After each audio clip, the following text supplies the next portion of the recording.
वंदे मातरम। आप सभी का नेटवर्क 10 में स्वागत है। मैं हूं संजय गिरी। एक बार फिर जो चुनावी नतीजे हैं उन्होंने हर किसी को चौंका दिया है। भारतीय राजनीति में आज एक नया इतिहास बना है और सभी खास मेहमान हमारे साथ लगातार बने हुए हैं। हमारे साथ गौरव मिश्रा जी भी हैं। गौरव मिश्रा जी, सबसे पहले मैं आपके पास आ रहा हूं क्योंकि भारतीय जनता पार्टी ने एक नया इतिहास आज बनाया है, लेकिन उसके अलावा तमिलनाडु के अंदर भी एक बड़ा बदलाव आया है। यह अलग बात है कि आपने आसाम और बंगाल और पांडिचेरी तीनों जगह एक, मैं कहूँगा कि नया अध्याय शुरू किया है। क्या आपको लगा कि यह वास्तव में मोदी मैजिक और राजनीति में चाणक्य कहे जाने वाले अमित शाह जी का जादू है? जी देखिए, आसाम जो पश्चिम बंगाल की वर्तमान स्थिति है, इससे भी भयावह स्थिति से गुजर रहा था 15 वर्ष पहले। जब वहां पर भारतीय जनता पार्टी की सरकार आई तो 550 इंसर्जेंट ग्रुप से, और जो मुस्लिम वोट बैंक है, जो बांग्लादेशी घुसपैठी, उनकी संख्या भी लगभग 40% पहुंच गई थी। और कहीं ना कहीं आंतरिक सुरक्षा इस स्तर पर आ गई थी कि अपने अस्तित्व की रक्षा के लिए लोग वहां जूझ रहे थे। मतलब आपको लगता है ये जो बदलाव है, ये आंतरिक सुरक्षा का सबसे बड़ा मुद्दा रहा इस बदलाव में?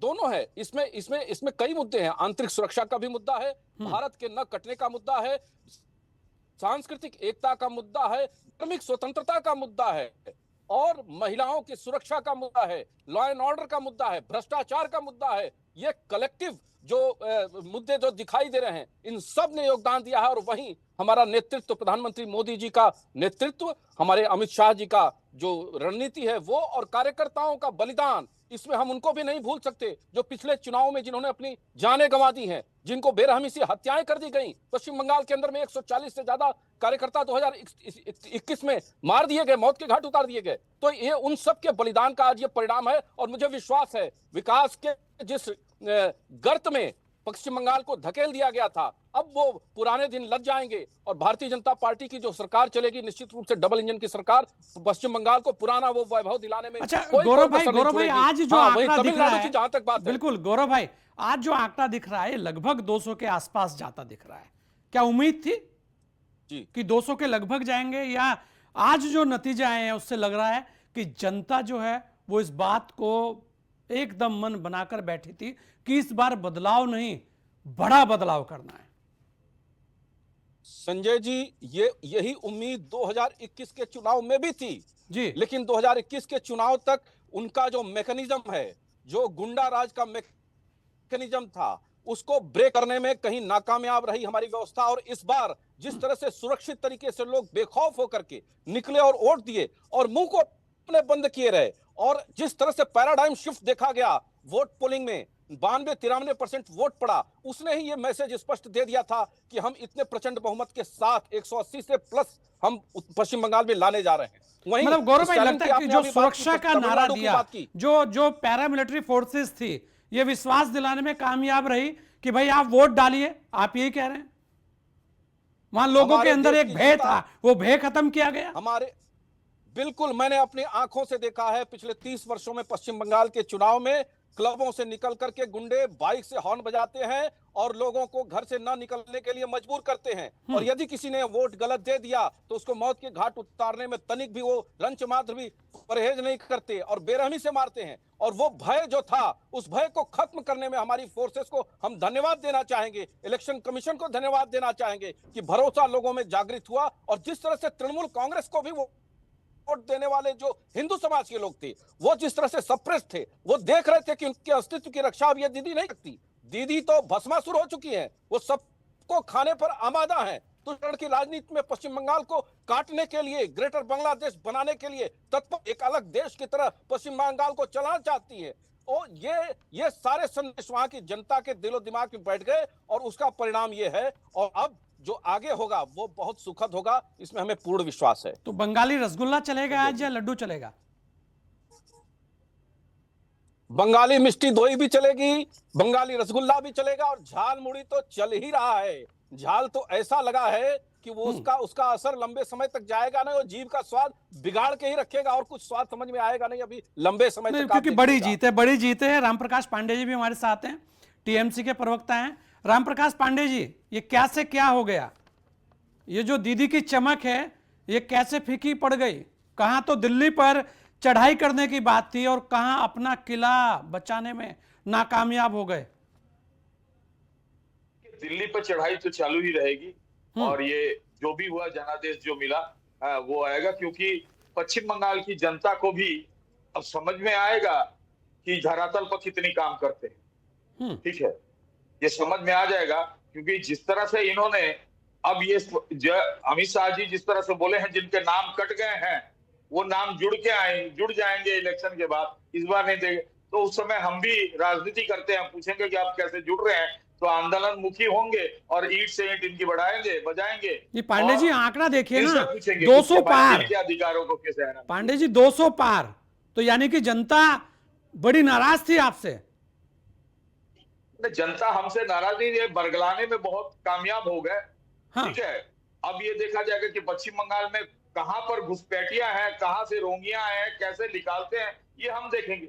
लोगों को बरगलाया है तो जनता के सामने आएगी ना एक तरफा।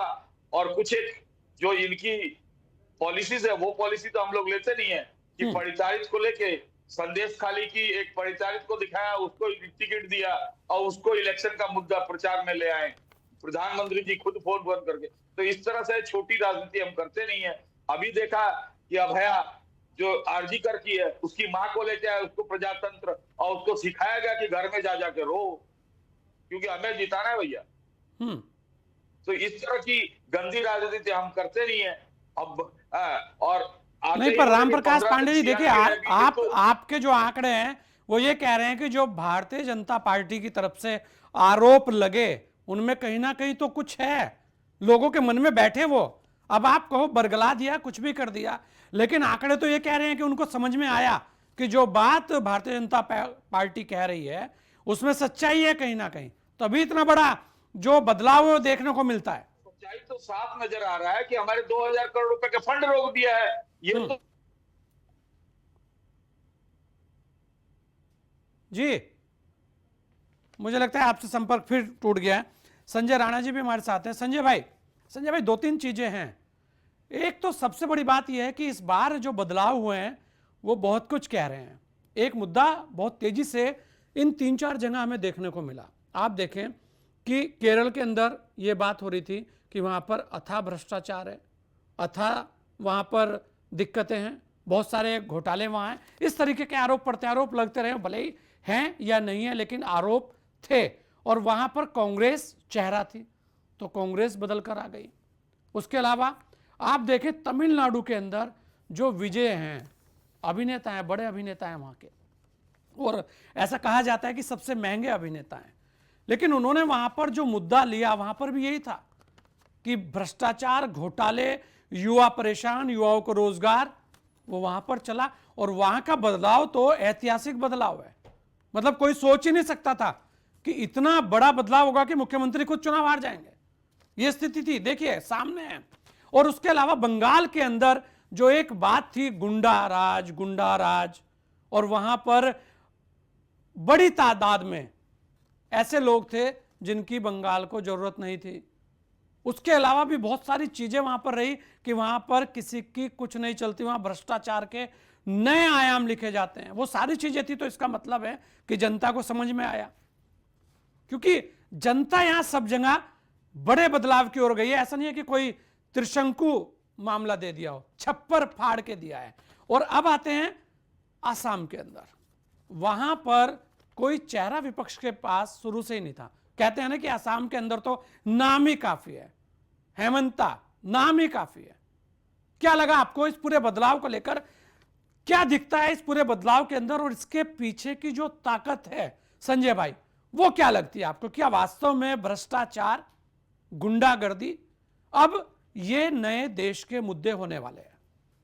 Sanjay sir, good evening and good evening to my fellow friend. देखिए, आपने असम पे खत्म किया, मैं असम से ही चालू करता हूँ। देखिए, असम में एक व्यक्ति जो किसी के पिता यानी गौरव गोगोई के पिता के यहाँ, तरुण गोगोई के यहाँ आसन लगाते थे, यानी बैठते थे, बैठकी लगाते थे, वही आज उनके पुत्र को राजनीति से खत्म कर दिया। गौरव गोगोई चुनाव हार चुके हैं। अब ये देखिए कि वो क्यों हुआ। देखिए, नो डाउट मुद्दे हैं, उन्होंने क्या डेवलपमेंट का काम किया, उन्होंने एक मैसेज समाज में डालने की कोशिश की जो डेमोग्राफी चेंजेस हो रहे हैं उस पे हम रोक लगाएंगे। उन्होंने स्पष्ट बातें अपनी रखी, कोई लेक लपाट नहीं, कुछ भी नहीं, कुछ भी शुगर कोटेड नहीं, स्ट्रेट बात ये है ये नहीं है। जनता को आजकल स्ट्रेट बातें पसंद आती हैं, उनको डेवलपमेंट चाहिए, चाहे असम हो, बंगाल हो, तमिलनाडु हो, चाहे केरला हो, चाहे पुडुचेरी हो। हर आदमी विकास के मार्ग पे चलना चाहता है, हर आदमी विकास के मार्ग से अपना उत्थान करना चाहता है, ये इसका कारण था। दूसरा देखिए असम कहीं ना कहीं गढ़ था कांग्रेस पार्टी का, लेकिन कांग्रेस पार्टी में से लगता है कि जाके चरणों में, मैं बार बार 2-3 डिबेट में बोल चुका हूं, चरणों में रख दिया है हेमंत विश्व शर्मा के लिए कि आप ही प्रभु हो, आप ही माता हो, आप ही सब कुछ हो, मैं आपके सामने चुनाव नहीं लड़ सकता। देखिए कितने बार राहुल गांधी वहां पे चुनाव लड़ने गए, कितने बार प्रियंका गांधी वहां पे चुनाव प्रचार के लिए गई, चाहे खड़गे जी गए। देखिए सब जब तक आप जमीन पे नहीं जुड़ोगे, जमीन की जनता के साथ नहीं संजय जी, मुझे जुड़ोगे। लग रहा था कि वहां सरेंडर हो चुका सारा मामला, आपको नहीं लगा सर, कि वहां शुरुआत से ही सिक्योरिटी- सरेंडर था कि भाई चलिए सर, यहाँ ये पर तो कुछ है हो ही नहीं सकता, यहाँ पर हाँ, यहाँ पर मतलब 1-1.5 हेमंत साल पहले मुझे के सामने कोई चेहरा आ ही नहीं सकता, इस तरीके की स्थितियां सर- दिख रही थी, सर, क्योंकि 1.5 साल आंकड़े पहले यही मुझे बता रहे हैं। हाँ, 1.5 साल पहले मुझे थोड़ी सी उम्मीद थी कि कांग्रेस फाइट करेगी वहां पे, लेकिन जैसे जैसे इलेक्शन पास आया, नवंबर दिसंबर जनवरी आया, तो जैसे लगा कि नहीं भैया तुम मैच अकेले खेलोगे, तुम ही बॉलिंग करोगे, तुम ही बैटिंग करोगे, और हम कांग्रेस पार्टी बाहर से ताली बजाएंगे स्टेडियम बैठ के, वो हाल हो गया। ये है कांग्रेस का। अब आते हैं बंगाल में। देखिए बंगाल का चुनाव, ये जो landslide victory Bharatiya Janata party की थी, वो हम लोग को भी उम्मीद नहीं थी, उम्मीद थी सरकार बनेगी, बट ऐसी लैंडस्लाइड विक्ट्री होगी ये नहीं सोचा था। लेकिन टीएमसी के नेता तो यहाँ पे क्या बोले, बड़ा दुख होता है सुनकर के कि एक महिला को जिसकी बेटी के साथ बलात्कार हो गया, उसको घुमा घुमा के वोट मांग रहे थे। अरे आपको दुर्भाग्यपूर्ण होना चाहिए, आप बलात्कार करवा करवा के, लोगों को मरवा मरवा के, कटमनी ले ले करके, और भ्रष्टाचार फैला फैला कर, खुलेआम गुंडागर्दी करा करा के वोट ले रहे थे 15 साल से। और वो जनता कहीं ना कहीं, मैं बार बार बोलता हूँ, एक तरह से हिंदू जो था, टीएमसी का हो या किसी पार्टी का, हिंदू कहीं ना कहीं त्रस्त। सोचिए 85 सीट अगर संजय सर दिखा रहा है, मैं बोल रहा हूं 80 से 85 सीटें तो सिर्फ मुस्लिम बाहुल है, जिनका इन्फ्लुएंस है, जहां पे मुस्लिम के बगैर कोई जीत ही नहीं सकता। और वही सीटें टीएमसी के पास है जो आपके स्क्रीन पे दिखाए जा रहे, बाकी जगह से नस्ता नाबूद हो गई है। क्योंकि आप अपीसमेंट की पॉलिटिक्स ज्यादा नहीं कर सकते, एक वर्ग की पॉलिटिक्स ज्यादा नहीं कर सकते, आप रामनवमी का यात्रा नहीं निकाल सकते, दुर्गा पूजा नहीं मना सकते, सरस्वती पूजा नहीं मना सकते। भाई कहाँ का राज है? डेमोक्रेसी में सबका साथ सबका विकास होना चाहिए, ये रहा वो। जब हम बात करते हैं डीएमके की, देखिए डीएमके के यही नेता थे, 1 साल पहले मुझे अच्छी तरह याद है, आप ही के साथ थे, जब इन्होंने बोला था सनातन का सफाया कर देंगे। खुद का सफाया हो गया, अपनी सीट नहीं बचा पाए हैं। मतलब चीफ मिनिस्टर अपनी सीट ना बचा पाए, सोचिए उसके लिए कितना शर्म मरने वाली बात है। जो इतनी बड़ी पार्टी है डीएमके, उसके सर्वोसर्वा अपनी सीट नहीं बचा पाए। उसका कारण देखिए मल्टीपल है, नो डाउट। आप एक चीजें ला सकते हो, लेकिन भ्रष्टाचार के अगेंस्ट में सब लोग खड़े हैं। जो विजय साहब लेके मुद्दे लेके आए, 2,500 रुपए महिलाओं को देंगे, 200 यूनिट बिजली फ्री देंगे, सभी लोग वादे करते हैं, लेकिन उस वादों को अमल कौन कर सकता है या उसके विचारों को कौन मानता, वो इंपॉर्टेंट है। और कहीं ना कहीं तमिलनाडु की जनता उनके साथ कनेक्ट करी, कि एक युवा है, हम तो कह सकते हैं राहुल गांधी से छोटे ही हैं, तो युवा है, युवा है, और युवा में उनको अपना पेट भरने की जरूरत नहीं, उनका पेट ऑलरेडी भरा हुआ है। तो वो ये विश्वास जगाने में भी काफी ये होगा, सक्सेसफुल हो गए कि भैया मैं आपका आदमी हूं, मैं आपके लिए काम करना चाहता हूं। अगर हम केरला की बात करें तो देखिए कांग्रेस अपनी पीठ थपथपा रही, थपथपाना चाहिए, तो कोई बुराई नहीं, लेकिन किसके सहारे? ऐसी पार्टी के सहारे जो मुस्लिम लीग है, 22 सीटें उसकी हैं, उसके सहारे अगर वो अमर बेल बन करके सत्ता पे काबिज होती है, तो कहीं ना कहीं, मैं भ्रष्टाचार पे आऊंगा, लेकिन कहीं ना कहीं इनको भी अभी मंथन करना चाहिए कि आप बंगाल में नहीं, आप असम में नहीं, आप तमिलनाडु में नहीं, केरला में सिर्फ पीठ थपथपा रहे हो कि आप छोटी सी पार्टी के साथ टाई अप करके, यानी उसके सहारे अपना बेड़ा बेड़ा पार कराना चाहते हो। तो कांग्रेस जो नेशनल पार्टी है, सबसे पुरानी पार्टी है, उसको भी मंथन और चिंतन करने की जरूरत है। लेकिन अक्रॉस पूरा देखेंगे 5 स्टेट में, तो जनता उसको वोट दे रही है जिसपे विश्वास कर रही है, जो काम कर रहा है, बातें नहीं काम कर रहा है, या उसको देना चाहती है जो काम करने की इससे उम्मीद है, या उसको दी है, जैसे कांग्रेस ने केरला में कांग्रेस को दिया, यहाँ पे कोई विकल्प नहीं बचा उनके पास, तो उसको वोट दिए। तो केरला में संजय भाई, अगर हम बंगाल की बात करें तो आप भ्रष्टाचार देखेंगे कि बंगाल को लेकर यह कहा जा रहा था कि बंगाल के अंदर, अगर देखिए ये एक पूरे देश में चर्चा थी कि बंगाल के अंदर अगर लोगों का डर खत्म करने की बात हो रही है, और ये बात कही जा रही है कि वहां डर खत्म हो तो वोट परसेंटेज भी बढ़ेगा, और कहीं ना कहीं वास्तविक जो चुनाव की एक तस्वीर है वो सामने आएगी।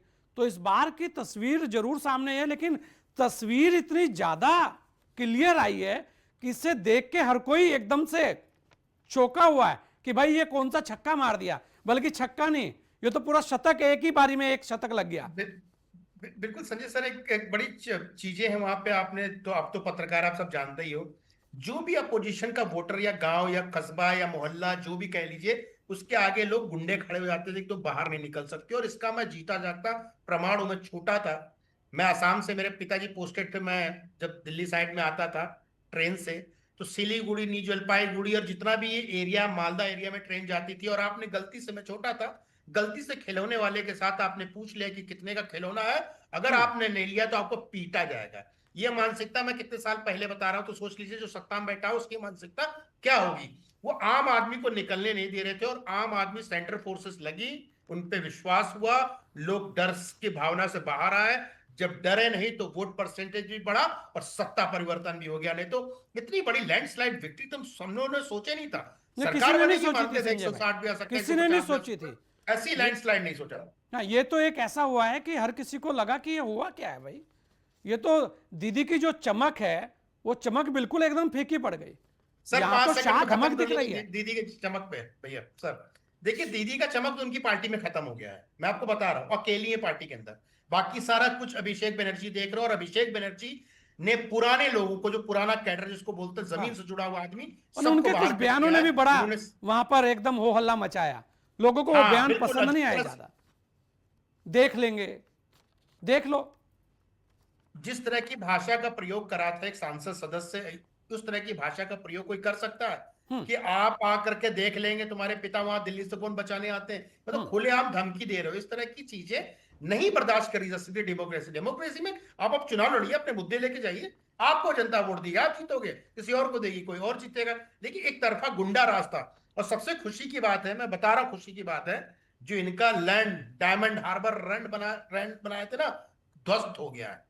अगर वो देखो, किला ध्वस्त तो नहीं ध्वस्त होता हो गया। 202 पे आज ये तो है, एक किला दिक्कत था। इस किले को ऐसा कहा जाता था कि भारतीय जनता पार्टी कहीं भी आ जाए, लेकिन पश्चिम बंगाल के अंदर उसके लिए कोई जगह नहीं है। लेकिन यहाँ जगह तो छोड़िए, पूरा का पूरा किला ही कब्जा लिया है। वैभव शुक्ला भी हमारे साथ है, कांग्रेस से हैं। वैभव भाई, जो नतीजे हैं वो बहुत कुछ बयां कर रहे हैं, तो क्या लगता है कि कांग्रेस पे एक बार मंथन करना चाहिए कि जिस आसाम के अंदर उसके अलावा कोई दल नहीं होता था, अगर आसाम की बात आती थी तो कांग्रेस की बात आती थी। इवन पश्चिम बंगाल के अंदर भी कांग्रेस सेकंड पार्टी होती थी।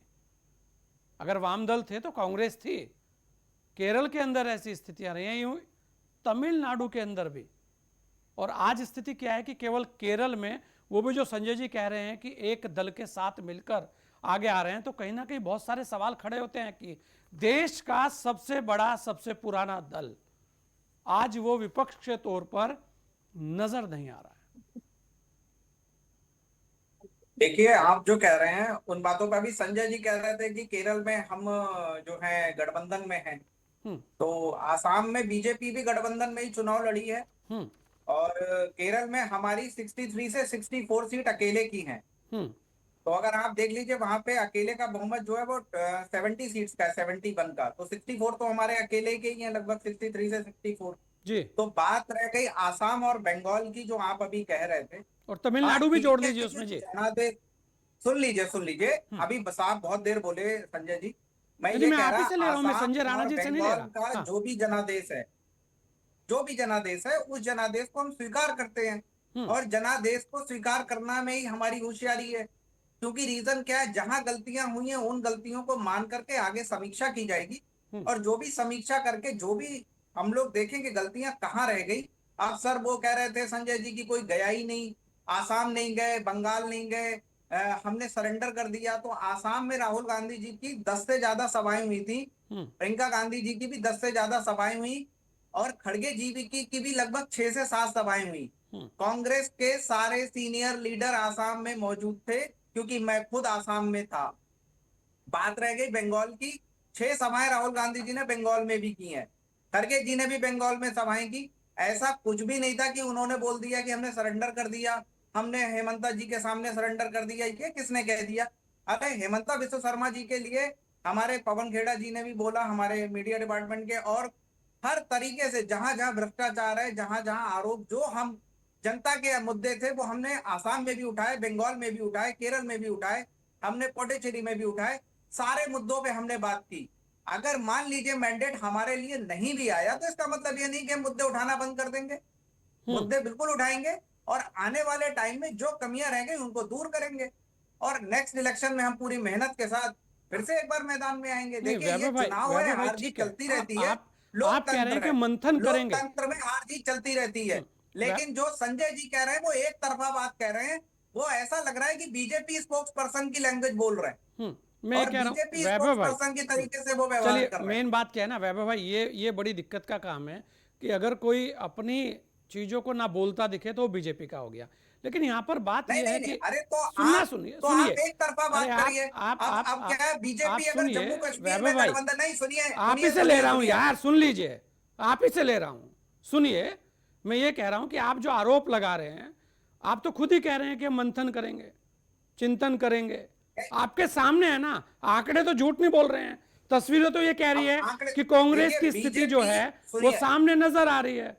आप बताइए सुनिए आसाम के अंदर बी- आपकी क्या स्थिति रही है?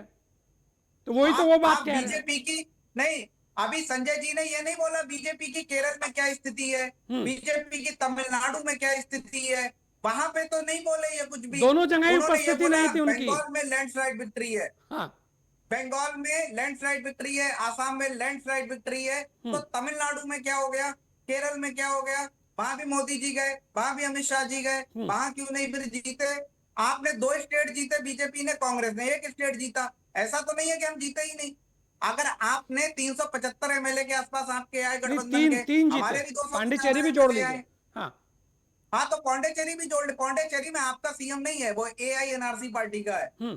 आपका सीएम, आप गठबंधन में है वहां पे, आप सीएम की बात करिए ना, तो सीएम आपका आसाम में बनेगा, बंगाल में बन सकता है, हमारा केरल में बनेगा। तो आपने 2 स्टेट जीते, हमने 1 जीता। लेकिन आप ये कैसे, फिर आप तमिलनाडु में क्यों नहीं जीते? संजय जी ने ये क्यों नहीं बताया कि केरल में बीजेपी की कितनी सीटें आई, खाता खुला कि नहीं खुला? ये तो नहीं बताया उन्होंने नहीं बोला। उन्होंने बंगाल और आसाम को ऐसे दिखा दिया कि हाँ बंगाल आसाम में लैंडस्लाइड विक्ट्री हो गई। इसके अलावा उन्होंने बस कांग्रेस की कमी निकाल सकती है, इसके नहीं अलावा कुछ वैभव भी भाई, नहीं। वैभव भाई आंकड़े तो कह रहे हैं ना कि लैंडस्लाइड विक्ट्री है, जहां पर थी नहीं वहां पे तो आप थे, केरल की भी लैंडस्लाइड विक्ट्री आसाम में बोलिए तो ना आप थे। अरे भाई साहब, केरल की भी लैंडस्लाइड विक्ट्री बोलिए। आपको बोलने में नहीं, प्रॉब्लम कह ही हो रहे रही ना है हम क्या? तो, केरल की लैंडस्लाइड आपको विक्ट्री बता है। तो रहे कि केरल में बधाई तो दी है आपको कि कांग्रेस की वहां केरल पर भी चली, बधाई किसने नहीं दीजिए दी? ना। हाँ, आपने, आपका पूरा शो बंगाल का तो लग रहा है कि बंगाल पे आप फोकस कर रहे हैं। बंगाल बंगाल देखिए, आसाम में पहले भी बीजेपी थी, आपने 1 स्टेट मतलब आप गेन किया है संतुष्ट हैं? बंगाल। देखिए जी बोलिए। अभी अभी बीजेपी कार्यालय में नितिन नवीन जो हैं वो पहुंच चुके हैं, राष्ट्रीय अध्यक्ष महोदय, और लगातार क्योंकि बधाइयों का ये सिलसिला जारी रहेगा। लेकिन वैभव भाई, मैं ये कह रहा था कि आपको ठीक है लगता है कि बंगाल को आप इग्नोर करके चल रहे हैं, शायद यही कारण रहा कि बंगाल के अंदर जो आपकी उपस्थिति थी वो बहुत सिमट गई है। आपको बंगाल बहुत छोटा दिख रहा है, आपको ये नहीं दिखा कि बंगाल की स्थिति कितनी मजबूत हमेशा रही है। बंगाल वो प्रदेश है जिसने कांग्रेस को बहुत कुछ दिया था, लेकिन आपको आज लगता है कि बंगाल क्यों दिख रहा है ज्यादा, केरल क्यों ज्यादा दिख नहीं रहा है? क्योंकि आपके यहाँ दिक्कत रही है, इसे आपको मानना चाहिए। केरल कोई बहुत बड़ा इंपैक्ट पूरे भारत में छोड़ पाएगा, ये मुझे नहीं लगता कि केरल जीतकर आप बहुत पूरे भारत के अंदर बहुत बड़ा संदेश देके जाएंगे। केरल के अंदर भारतीय जनता पार्टी संघर्ष कर रही थी और आगे भी संघर्ष करती रहेगी, क्योंकि केरल की जो जनमानस है उसको पता है क्या करना है, वो अलग तरीके का जनमानस है। उसने अगर वहां पर लेफ्ट को खत्म किया है, आपको दिया है, तो बहुत विश्वास के साथ दिया है, कांग्रेस के साथ वो जुड़े हैं वहां पर, वो कोई उसमें दो राय नहीं है। लेकिन आप कहें कि बीजेपी केरल में क्यों नहीं आई, क्योंकि बीजेपी केरल में उस तरीके से थी नहीं। आप जहां थे वहां से खत्म हो रहे हैं बॉस, बात ये हो रही है। आपको वो पीड़ा देखनी चाहिए अपनी, कि जहां पर आप थे, आप केरल के अंदर आए हैं, अच्छी बात है, लेकिन आप बंगाल में थे, वहां से आप खत्म हो रहे हैं, तमिलनाडु में थे वहां पे खत्म हो रहे हैं, आप आसाम में थे वहां पर खत्म हो रहे हैं। ये चिंतन की बात हो रही है खाली। ये अलग बात है कि ठीक है संजय जी ने कुछ बोला, वो आपको शायद अलग एंगल में समझ में आया, लेकिन मैं आपकी बात पे संजय जी से जवाब ले लेता हूं। संजय जी। हाँ सर छोटा सा जवाब दूंगा। पढ़े लिखे व्यक्ति हैं, क्योंकि 1 घंटे से डिबेट कर रहा हूं, समझ में आता है कि एक व्यक्ति बड़े इंटेलिजेंट है।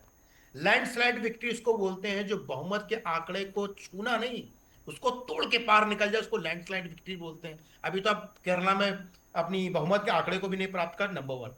नंबर 2, इन्होंने बोला कि 10 रैलियां राहुल गांधी ने की। राहुल गांधी ने सिर्फ जोरहाट में 2 अप्रैल को 1-2 रैली की है। तो मान्यवर थोड़ा सा ना मतलब बोलिए, मैं राहुल गांधी का विरोधी नहीं हूं। मैंने सर्वे किया, मेरे सर्वे को राहुल गांधी ने भी ट्वीट किया है केरलम में। तो ये मत बोलिए कि हम विरोधी हैं, लेकिन हम आपको जता रहे हैं कि आप समझ नहीं रहे कि आप जहां पे थे, तरुण गोगोई के यहां बैठकी लगाते थे, दरबार में खड़े रहने वाले हेमंत विश्व शर्मा जी आज उनके पुत्र को हटा देते हैं, हरवा देते हैं, और वो बन जाते हैं 2 बार, तीसरे बार के चीफ मिनिस्टर। ये सोचनीय विषय है। और आप केरला में मत सीमित हुआ, सबसे बड़ी पार्टी थी भारतीय जनता पार्टी, तो 2 सांसद वाली पार्टी थी जब 1984 में। आज इतनी बड़ी पार्टी होगी, तो चिंतन करने की बात हो रही है। आप अपने आप पर आक्षेप की तरह मत लीजिए कि मैं प्रवक्ता हूं किसी पार्टी का। प्रवक्ता से मतलब नहीं, गलतियां करे तो मंथन करिए, और ये मंथन करना बहुत जरूरी है। नहीं, मंथन की बात हो रही है संजय भाई, मंथन की हो रही है, क्योंकि युवा है, जोश तो आता ही है। और वैभव शायद क्योंकि आसाम में ये बता रहे थे, वहां पर उन्होंने बहुत सारी चीजें देखी होंगी। वैभव आप कुछ बोलना चाह रहे हैं, बोलिए। देखिए अभी भाई साहब बोल रहे हैं कि मतलब ये है कि राहुल गांधी ने 2 रैलियां करी सिर्फ जोरहाट में। तो मैं उनको 2 बता तारीख दूं को, कि 2 तारीख को। अरे सुनिए, प्रियंका गांधी जी ने भी रैली करी है, राहुल गांधी जी ने भी रैली करी है, और 10 से ज्यादा रैलियां हुई हैं। आप चोरी खुद जरा पकड़ी सारा गई, मैंने ये- बोला था ना, मैं- चोरी पकड़ी मैं 10 गई। रैलियों में भी आसाम अगर कुछ नहीं हो पा रहा है, तो ये तो मतलब सोचने की बात हो रही है, मंथन हो रहा है। मैं चतुर्वेदी जी, संजय जी, चतुर्वेदी संजय जी जी सुनिए, हाँ सुनिए, आज बोलिए। रिजल्ट का दिन है, मैं रिजल्ट को ही देख रहा हूँ, क्योंकि देखिए हम सब परीक्षा देते हैं। परीक्षा में रिजल्ट पे ही लास्ट में बात होती है, किसने कितनी मेहनत करी वो कोई मैटर नहीं करता जी, स्ट्रगल मैटर नहीं करता, रिजल्ट मैटर करता है। ठीक है, जो भी आपने बोला कि समीक्षा करना चाहिए, मंथन करना चाहिए, आपका सजेशन सही है। हम देखेंगे हमने कहाँ गलतियां की हैं, उसको हम एक्सेप्ट करेंगे, और एक्सेप्ट करके जहां पे भी हम मॉडिफाई कर सकते हैं उन चीजों को, जहां पे भी हम सुधार ला सकते हैं, हम कैसे अपनी पार्टी को क्योंकि रिपेयर कर ये सकते ये हैं, वो मंथन उन भी जगहों इसलिए पे कहा जा प्रयास रहा है करेंगे। वैभव भाई, इसलिए कांग्रेस को लोग बोलते हैं कि कांग्रेस विपक्ष का बड़ा चेहरा है। कांग्रेस ही एक वो चेहरा है जो विपक्ष जिसे माना जाता है, पूरे देश का बड़ा दल है कांग्रेस। इसलिए इस बात को हर कोई बोलता है, क्योंकि आने वाले समय में फिर चुनाव है 4 प्रदेश के अंदर, इसलिए बात हो रही थी। चतुर्वेदी जी भी हमारे साथ है। चतुर्वेदी जी, आपने देखा होगा यहां सब चीजों पर मंथन चर्चा चल रही है, लेकिन एक जो बड़ी अहम बात है कि लेफ्टिस्ट जो वाम दल है वो पूर्ण रूप से धराशायी हो गए हैं। इस राजनीति को आप कैसे देखेंगे? क्योंकि यहां पर उनका एक गढ़ था केरल, भाई पहले तो अलग अलग जगह थे ही, बंगाल को तो ममता जी ने पहले ही तबाह कर दिया था, लेकिन अब जो केरल था जहां पर उनकी सबसे एक कहेंगे कि वो पूरा गढ़ ही था, उस गढ़ को भी कांग्रेस ने ढा दिया है। इस बदलाव को कैसे देखेंगे आप? आपको क्या लगता है कि आने वाले समय में जो राजनीति है अब वो विकास की और खासकर सुरक्षा की रहने वाली है? नहीं, आप बिल्कुल सही कह रहे हैं कि वामपंथियों को जो अंतिम गढ़ था वो भी केरल से चला गया जी। पहले त्रिपुरा गया, बंगाल गया, और केरल में थे वो भी चला गया। वामपंथियों के सामने बड़ी समस्या है, और उनकी लीडरशिप में युवा नेता नहीं है, ये भी उनको सोचना पड़ेगा। अन्य पार्टियों में युवा नेता आगे आ गए हैं, उनकी सेकेंड लाइन थर्ड लाइन आगे आ गई है। सीपीएम अभी तक पुराने ढर्रे पे चल रही है। विजयन साहब भी काफ़ी पुराने हैं, और बेबी जो उनके नए बने हैं वो भी पुराने, मतलब काफ़ी उम्र के हैं। तो अब सीपीएम को अपने को रीऑर्गेनाइज करने के लिए, जनता के सामने लाने के लिए, उनको अपने को एक नया युवा वर्ग तैयार करना पड़ेगा, सेकंड लाइन तैयार करनी पड़ेगी, और उनको नए सिरे से सोचना पड़ेगा। अब वो राजनीति नहीं चलेगी जो वो अभी तक करते आए थे। आज की 21वीं शताब्दी में उनको 21वीं शताब्दी के मुद्दों के संग बात करनी पड़ेगी। अब वो पुराने ढर्रे पे चलने वाली बात नहीं चलेगी। केरल में जिस तरह वो गए हैं, ये उनके लिए चुनौती है। त्रिपुरा में तो पहले ख़त्म हो गए, बंगाल में भी वो आज तक देखिए लड़खड़ा रहे हैं। पहले ममता बनर्जी ने उनको काफ़ी नुकसान पहुंचा के ख़त्म कर दिया। अब इस तरह उनको जो रही से सत्ता केरल की थी वो भी उनके हाथ से चली गई है। उनके पास अभी भी समस्या ये है कि विजयन नहीं तो कौन, विजयन के सामने कौन आएगा। पहले अच्युतानंदन जी 100 ईयर्स तक थे, नंबूदिरीपद वो सब थे, अब उसके बाद ये हैं। तो ये अब इनके सामने इनको अपनी लीडरशिप बदलनी पड़ेगी। जब तक लीडरशिप नहीं बदलेंगे और युवाओं के मुद्दों पर नहीं आएंगे तब तक ये आगे सत्ता में आने के सपने अच्छा नहीं अजय जी, देखने एक चीज और आपने देखी होगी कि आज भी ऐसा नेता ये कहा जा रहा था कि भाई जो क्षेत्रीय दल हैं उनकी स्थितियां जो है वो दिन प्रतिदिन खराब होती जाएगी, लेकिन आप देखिए क्षेत्रीय दल की स्थिति तमिलनाडु के अंदर है, मजबूत स्थिति के साथ है। और अगर ममता दीदी ने वहां पर चुनाव लड़ा है तो वो भी क्षेत्रीय दल के तौर पर ही फाइट दी है, बाकी राष्ट्रीय दल तो वहां था नहीं। ये जरूर है कि भारतीय जनता पार्टी जरूर अपनी उपस्थिति बड़े स्तर पर दर्ज कराने में सामने आई है। हाँ, आसाम के अंदर जो क्षेत्रीय दलों की स्थिति थी वो खत्म हो गई है, वहां सीधा चुनाव कांग्रेस और बीजेपी में हुआ है। तमिलनाडु में कांग्रेस राष्ट्रीय दल था जो अब क्षेत्रीय दल बन गया है, 3 सीट पे आगे चल रहे हैं वो। कांग्रेस की समस्या ये है कि वो पिछले 40 से 50 साल से पूरे उत्तर प्रदेश लेके बंगाल तक बाहर हैं। हर चुनाव के बाद वो यही कहते हैं कि हम इसकी समीक्षा करेंगे, मंथन करेंगे। क्या वो बता पाएंगे कि पिछले 50 साल में कितने मंथन करे और उनके ज़मीनी स्तर पे कार्यकर्ता या समितियां कहाँ हैं, प्रदेश स्तर की समितियां आज तक एक्टिव क्यों नहीं है, क्यों नहीं उनके बूथ लेवल की कमेटी बन पा रही है, जिसके कारण कांग्रेस हर बार मंथन समर्थन करती है, कोई दिक्कत नहीं इसमें। लेकिन वो हैं कहाँ? यहाँ से लेके ममता बनर्जी ने लोकसभा चुनाव में यही कहा था जब वो 3 सीट मांग रहे थे और उसने कहा हम 2 से ज़्यादा नहीं देंगे, क्योंकि आप बंगाल में हैं कहाँ। आज कांग्रेस ने अपनी स्थिति खुद इस क्षेत्रीय दल से भी नीचे कर ली कई जगह। अच्छा अजय जी, आपको लगता है कि ये नितिन नवीन फैक्टर काम कर गया बंगाल के अंदर? नहीं, बंगाल में तो देखिए नितिन नवीन एक फैक्टर थे, लेकिन बंगाल में ओवरऑल भाजपा फैक्टर काम किया है। भाजपा ने जिस तरह पिछले 10 साल से आक्रामक रुख अपनाया और एक लाइन पकड़ ली, उस लाइन पर बरकरार रहे, उस लाइन पर उन्होंने दूसरे को पटक दिया। नितिन नवीन तो अभी 4-6 महीना हुआ है, लेकिन भाजपा की लाइन थी जो उन्होंने उसी पे चला, उन्होंने दे दिया उस पर। ममता बनर्जी देखिए वहाँ SIR का मुद्दा ममता बनर्जी ने और ज़बरदस्ती के ज़्यादा बना दिया। 12 राज्यों में SIR हुई, बंगाल के अलावा किसी भी राज्य में इतना विरोध नहीं हुआ जितना कि ममता बनर्जी ने किया। वो ही समझ रही थी हम जनता के लिए कर रहे हैं, जो उनके खास वोटर्स उनके लिए कर रही हैं, लेकिन ये बैकफायर कर गया। हाँ, बंगाल में भी आप देखिए उनकी पार्टी के एक थे हुमायूं कबीर साहब, जिन्होंने उनको बहुत नुकसान पहुंचाया। ये वो अभय न माने, बाद में मानेंगी।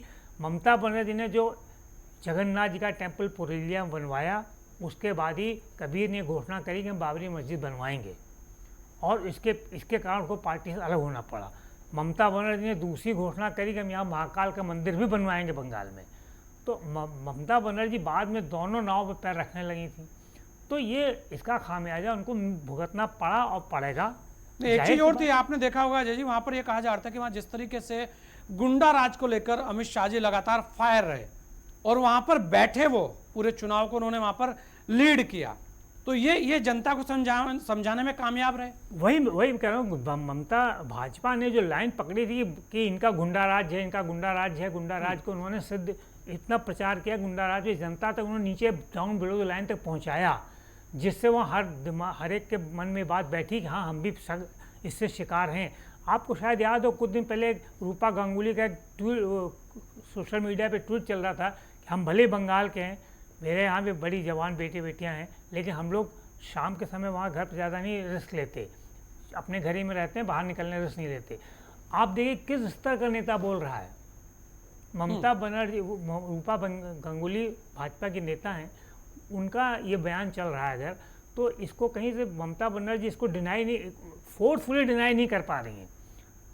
ममता बनर्जी ने इस बार जो दूसरी बात है, इन्होंने ममता बनर्जी को हर तरफ से घेर लिया था। ममता बनर्जी इनके किसी आरोप का ठोस जवाब नहीं दे पाई, वो डिफेंसिव मोड में रहीं और SIR को लेके उलझ गई। बिल्कुल, और ये एक बड़ी चीज़ आपने कही कि SIR भी एक बड़ा फैक्टर है, लेकिन आंकड़े इस बार जो है ये जरूर ये दिखा रहे हैं। विनोद शर्मा जी, आप देखें कि बंगाल तो पूरा धो डाला, आप देखेंगे पूरा धो डाला, और आसाम भी धो डाला। ऐसा नहीं है कि आसाम में कुछ बचा है। 99 के लगभग का आंकड़ा बता रहा है 126 में, तो मात्र 26 सीटें 27 सीटें इधर उधर जाती दिखती हैं।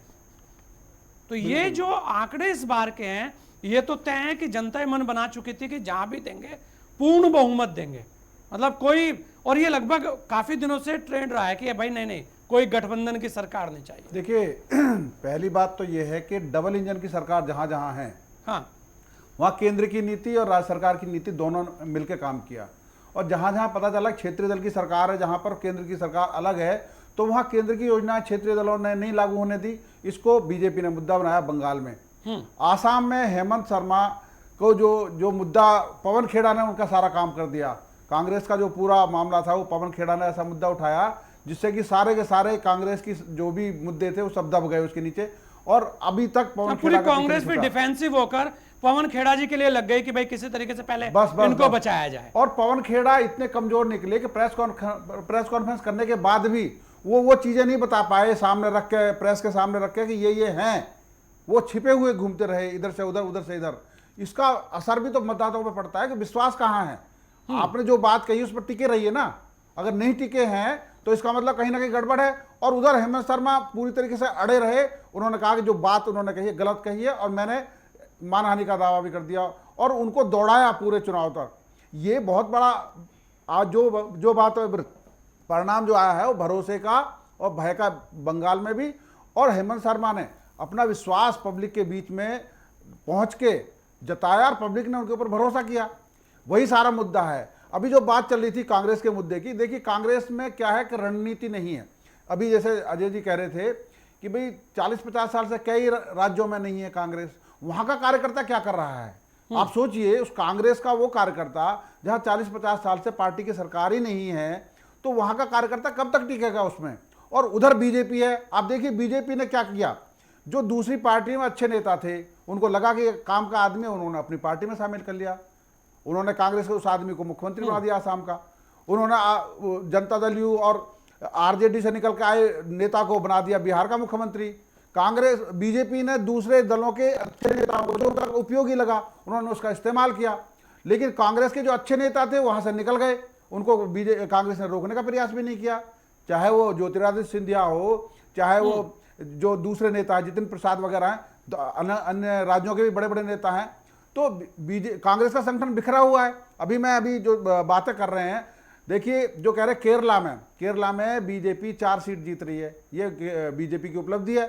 जो वहां पे 1 सीट थी अभी 4 हो रही है। तमिलनाडु में 3-4 सीट जीत रही है बीजेपी, तो वो उसकी उपलब्धि है। 11% वोट मिल रहे हैं बीजेपी को तमिलनाडु में। अब ये देखिए कितनी बड़ी बात है।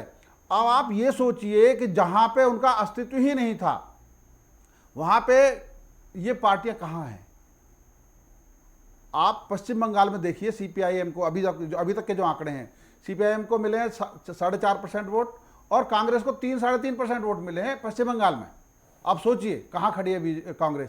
ये बहुत बड़ी चीज है, कांग्रेस को इस पर मंथन भी करना चाहिए। विनोद शर्मा जी, एक चीज आपने और देखी होगी, यहाँ बात करें अगर प्रचार की, जी। तो भारतीय जनता पार्टी का प्रचार आक्रामक तो था ही, लेकिन साथ में चेहरे जो हैं, जो तिगड़ी बनी है, क्योंकि देश के प्रधानमंत्री मोदी जी, अमित शाह जी और उत्तर प्रदेश के मुख्यमंत्री योगी जी, लगातार 3 लोग वहां पर सक्रिय रहे सभी जगह, और आप देखिए उसका इंपैक्ट। तो इस तिगड़ी की कोई काट अभी विपक्ष के पास नजर नहीं आ रही है। बिल्कुल, ये भी एक बड़ा फैक्टर है। बिल्कुल देखिए बूथ मैनेजमेंट में अमित शाह का कोई जवाब नहीं है। वो जिस भी राज्य में गए उन्होंने अपना काम किया। और मैंने अभी थोड़ी देर पहले भी डिस्कशन में बताया था कि अमित शाह जब उत्तर प्रदेश के प्रभारी थे 2014 के चुनाव में, सुनील बंसल उनके साथ थे, उनके संगठन मंत्री उत्तर प्रदेश के। उस समय 80 लोकसभा क्षेत्रों में से 72-73 सीटें बीजेपी ने उत्तर प्रदेश से जीती थी। और उसके बाद सुनील बंसल को जिम्मेदारी दी गई उड़ीसा और बंगाल की। उड़ीसा भी बीजेपी ने ले लिया और बंगाल भी अब ले लिया।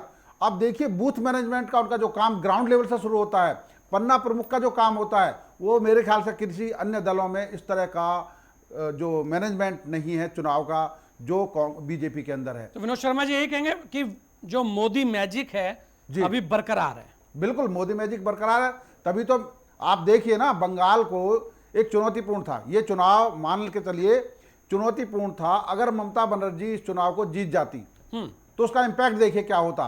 केंद्र में सीधा हमला ममता बनर्जी का होता, सारा जो विपक्षी गठबंधन है वो ममता बनर्जी के पीछे होता। जीत गए हैं तो पूर्वोत्तर के जितने राज्य हैं उनमें भाजपा का असर बढ़ेगा। तो ये सीधी से असर है। और मोदी का मैजिक इसलिए काम कर रहा है कि मोदी ने जो कहा वो किया। चाहे वो धारा 370 का मामला है, 3 तलाक का मामला है, अयोध्या में राम मंदिर का मामला है, आगे भी वो समान नागरिक संहिता की बात कर रहे हैं। तो पार्टी जो कह रही है वो कर रही है। जो कर रही है तो जनता विश्वास कर रही है। जब आप जो कहेंगे वो करेंगे तो उस पर विश्वास होगा ही, और जो इन उम्मीदों पर खरा उतरेगा पब्लिक उसको चुनती रहेगी। अच्छा, एक चीज तो है विनोद शर्मा जी की नितिन नवीन जी के आते ही सार वो राज्य आ गया है जिस राज्य के लिए वर्षों से संघर्ष रहा है। ऐसा कहा जाता है कि वही श्यामा प्रसाद मुखर्जी की धरती, जहां लगातार ये हो रहा था कि कैसे भी कर कभी तो सरकार बने, और आज वो सरकार बन गई है। तो श्रेय तो नितिन नवीन जी को भी जाता ही है।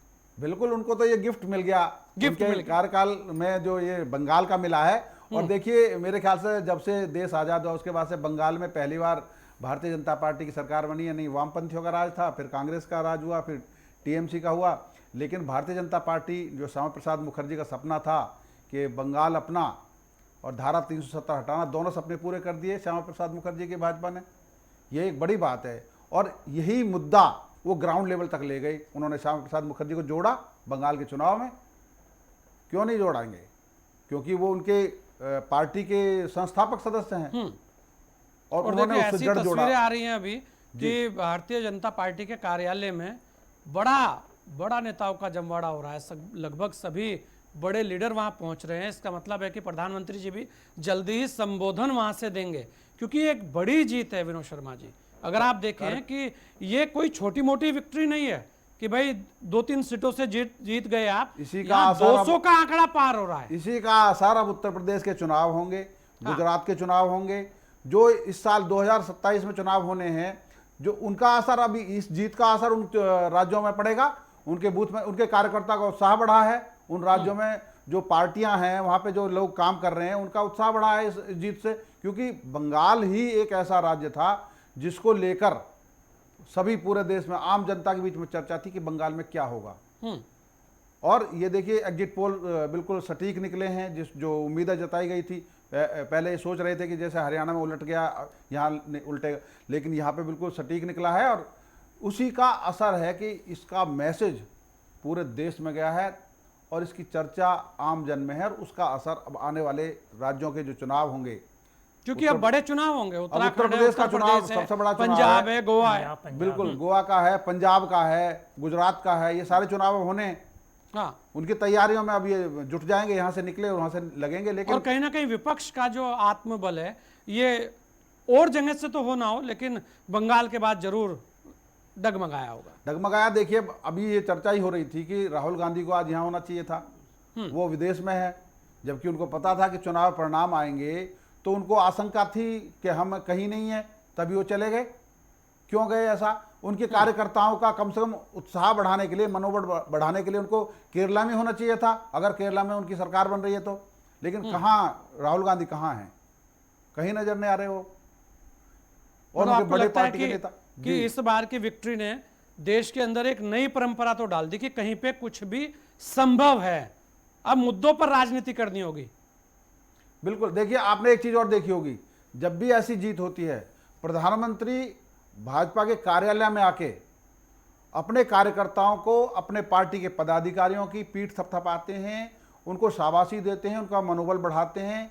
यही एक संगठन के नेतृत्व का एक दायित्व भी है और एक पहचान है अच्छी, कि आप अपने कार्यकर्ता का मनोबल बढ़ाइए कि हाँ, उन्होंने अच्छा काम किया, उनकी पीठ थपथपाई। तो ये काम मैंने नहीं देखा, कांग्रेस में कभी इस तरह की बातें नहीं चली है। और कांग्रेस में एक बात और भी, जो बैठे थे हमारे, मैं आज एक बहस का विषय है कि कांग्रेस को क्या गठबंधन की राजनीति छोड़नी चाहिए, क्या उसको देश भर में अकेले चुनाव लड़ना चाहिए। वह गठबंधन की राजनीति लड़ते लड़ते खुद किनारे पर हो गए और बाकी क्षेत्रीय दल उनसे आगे बढ़ गए। जबकि अब ये समय आ गया है कि कांग्रेस को अगर आगे बढ़ना है तो पूरे देश में अकेले चुनाव लड़े, ताकि उनका जो कार्यकर्ता खो गया है, खत्म हो गया है, इधर उधर चला गया, भटक गया है, वो इकट्ठा आ सके। अच्छा अजय जी, एक चीज देखिए कि इस बार फिर इस चुनाव के बाद जो नतीजे सामने आए हैं, जो आंकड़े दिख रहे हैं, वो ये है कि एसआईआर पर मोहर लगा दी है जनता ने। नहीं, एसआईआर ने तो बिहार में भी काम किया और यहाँ भी काम किया, तमिलनाडु में भी हुआ, वहाँ भी उनको अच्छा रिजल्ट मिला। तो ये SIR को देखिए, ये पूरा राजनीतिक मुद्दा था, आज भी है। इसको तो विपक्षी हमेशा राजनीतिक मुद्दा बनाएगा। आज ये कहना कि चुनाव हो रहा, अभी क्यों कराया जा रहे हैं, तो ये कहने भर की बात है। 12 राज्यों में, कुल 5 राज्यों में चुनाव था, जहाँ 3 राज्यों में SIR हुआ, बाकी सब जगह तो नहीं हुआ SIR। यूपी में भी हुआ तो, लेकिन कहीं इतना बवाल नहीं हुआ जितना बंगाल में। उसको इतना भुनाया गया कि वो अब चल नहीं पाया। तो ये तो राजनीतिक मुद्दे, इनको तो अब कोई कुछ नहीं कर सकता। लेकिन खैर, ये राजनेताओं को सोचना चाहिए कि हर बार एक ही मुद्दे को अगर आप बार बार उठाएंगे तो वो रिवर्स कर जाता है, बैकफायर करता है। आपको जमीनी मुद्दे उठाने होंगे। अब तो यही एक- मैं कह रहा हूं। अब तो एक देश एक चुनाव का मुद्दा आ रहा है सामने। हाँ, अब देखिए देश पंजाब में चुनाव होने वाला है। वहाँ भी पुराने कांग्रेसी भाजपा में आ गए हैं। देखिए अमरिंदर सिंह आ गए हैं, जाखड़ जो उनके प्रदेश अध्यक्ष कांग्रेस के, उनको भाजपा ने प्रदेश अध्यक्ष बनाया हुआ है। अब अगला चुनाव आसाम जो पंजाब में होगा, वो इतना ज़बरदस्त होगा कि आप देखिए आपकी स्थिति क्या है और कांग्रेस स्थिति क्या है। तो भाजपा उसको भी कैप्चर करने में कम कसर नहीं छोड़ेगी। वहाँ भले मतलब इतना तो जरूर हो गया इस चुनाव के बाद कि कांग्रेस को बड़ा मंथन करना होगा, बहुत ज़्यादा, क्योंकि भारतीय जनता पार्टी तो चुनाव में लगातार बनी हुई वो तो उनका उनका तो तो मैनेजमेंट एकदम परफेक्ट है। डे वन से शुरू हो जाते हैं वो। हाँ, ये कहाँ रहते हैं, बात ये है। और इतने बड़े जो 3 ऐसे चेहरे हैं जो लगातार सक्रिय रहते हैं, इनकी काट इनके पास क्या है? ये भी कोई ऐसा अभी कोई चेहरा है नहीं कांग्रेस में कि जो उस तरीके से इनका सामना कर सके। क्या लगता है अजय जी? नहीं, कितना दम है इस बात में? लोग इस बात को भी कहते हैं। विजय जी, जी अजय जी। अच्छा हाँ। नहीं, देखिए कांग्रेस की समस्या यही है कि वो आपसे मैं कह रहा था कि कांग्रेस के संगठन है ही नहीं राज्यों में। वो टिकट बांटने के लिए उनके पास कैंडिडेट नहीं रहते हैं पूरा। अब यूपी में 403 सीटें हैं, अगले साल चुनाव है। कांग्रेस की मजबूरी है कि वो गठबंधन करे ताकि 50-60 सीटें पे वो लड़ सकें। उसके बाद उनके पास कैंडिडेट 4-3 के लिए नहीं मिलते हैं। तो कांग्रेस ने अपनी स्थिति खुद इतनी दयनीय कर ली है, और ये एक दिन में नहीं बनी है। 79 से कांग्रेस यूपी से बाहर है। 89 से यूपी से बाहर है। आज 89 से कितने साल हो गए, कांग्रेस ने वहाँ संगठन क्यों नहीं खड़ा किया? एडहॉक अध्यक्ष बनाते हैं, कमेटी बनती नहीं है। जिला कमेटी के लिए लोग सालों इंतजार करते हैं, तब तक नई कमेटी अभी बन मुझे जाती है। लगता है कि अमित शाह जी भी वहां पर कार्यालय में पहुंच चुके हैं। देखते हैं कि वहां से क्या तस्वीरें आ रही है और वहां पर अब क्या होगा, क्योंकि अब इतना जरूर है कि आज का जो संबोधन है वो बड़ा महत्वपूर्ण रहने वाला है। बिल्कुल। और ये बड़ी जीत है। और एक बात हो रही है कि जो तमिलनाडु ने जो दिखाया है वो जरूर बहुत सारे लोगों के लिए झटका है, और नई शुरुआत करने के लिए रास्ते भी खोले हैं कि युवा राजनीति में आएगा तो युवा उसके साथ भी जाएगा। ये भी चीज़ है। आप सभी ने अपना समय हमें दिया, इसके लिए आप सभी लोगों का बहुत बहुत धन्यवाद। यहाँ पर बात है बड़े बदलाव की, और इस बार का जनादेश बहुत कुछ दिखा रहा है।